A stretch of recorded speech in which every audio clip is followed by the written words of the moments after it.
welcome back to the channel. I am Niladri Mukherjee and I am a regulated Canadian immigration consultant. I am based out of Mississauga here in Canada. I am also the founder and the CEO of Nuvonation Immigration Consulting. A very common question that I am often asked is that how long the letter of explanation should be. How many pages should I include in that explanation letter? Is there any page limitation? Is there any maximum page that it will have to have, or is there any minimum page that I would need to include anyways, right?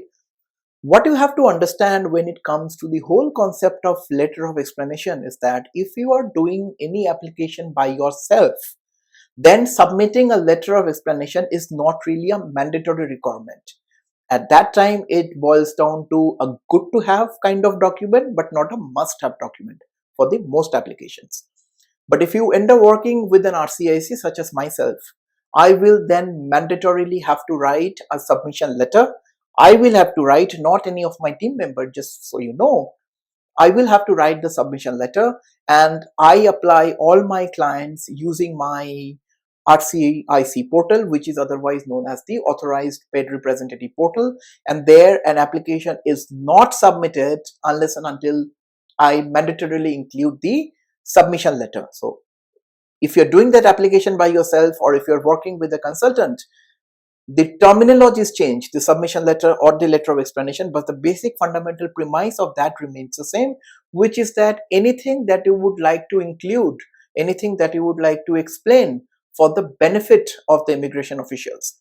As a rule of thumb, what I do for most of my clients, if not all, is that I try to be very picky, I try to be very finicky and include as much information as possible in that letter of explanation in the submission letter, to make others' life easier, right? You do not want a situation, if you think your application is a little bit complicated, you do not want a situation to for the IRCC officer to look through all the documents to arrive at a conclusion. You want their lives to be easier, and you want to include all the summary in that explanation letter. The point is, there is no such thing called a maximum number of pages or the minimum number of pages that you have to have. The reason that I explain to you all these is because you have to make others' life easier. This is the rule of thumb, and that's number one. Number two is that you have to abide by the regulations that is governing your applications. The Immigration Refugee Protection Act and its regulations that are governing your applications, and how your application is justifying those very specific regulation or regulations and the act or the acts. Those points should be included in the letter of explanation or the submission letter. A case in point would be if you are applying for a visitor visa to Canada, right? So in that case, your application will have to go by in line with the definition that is being laid out by the IRPR 179, predominantly IRPR 179 subclause B. So what really motivates you to leave Canada at the end of your stay, that is the fundamental principle that is abiding, that is governing this kind of application. So that's something that you have to write with proofs in that explanation letter if it is for a visitor visa application. Now, for example, if you're coming here as a student, then how you are abiding by regulations 216 is something that we'll have to include in that application, in that explanation letter.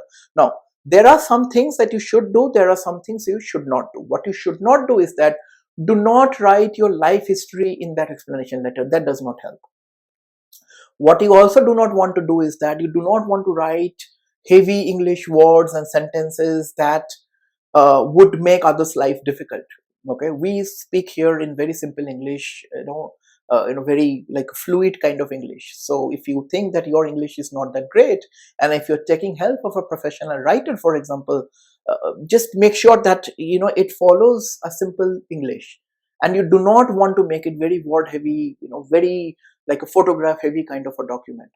How you are abiding by the laws, how you are abiding by the regulations, and what really makes you a bona fide candidate under the law and the regulations is what you should include in that explanation letter. So does it mean that, so if it means that it will be of 3 pages, which is good, but if it means that it will be like a 1-pager or 2-pager kind of a document, that is perfectly all right as well. There is no such maximum or minimum kind of a thing. But again, do not include a lot of additional documents that will make others' life difficult.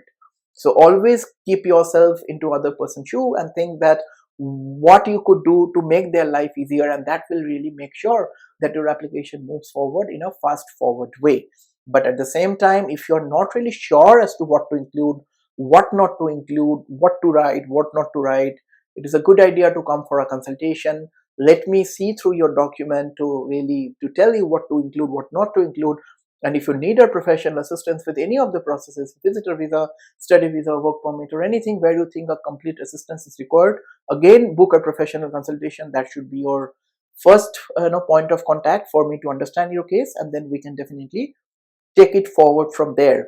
A common confusion that many people have is that if the application gets refused, I really need to change that explanation letter only and resubmit that application. No, you are wrong. An application is not refused just because of the explanation letter. There are many moving parts which play active roles in either approving or the disapproval of that application. So if your application is being refused, and if you're planning to just reapply, changing the explanation letter here and there, do not work like that. It does not work like that. Do not do that, right? So make sure, just in case if your application is refused or if it's a fresh application, letter of explanation or the submission letter definitely play a very, very, very important role in making sure your thought process is being transmitted properly. So if you're not really sure how to go about it, come for professional assistance, book a consultation. Shall be more than happy to assist, but there is no such minimum or maximum pages. It has to make sense. It has to make others' life easier. Hope this helps. See you guys in the next one. Bye now. Cheers.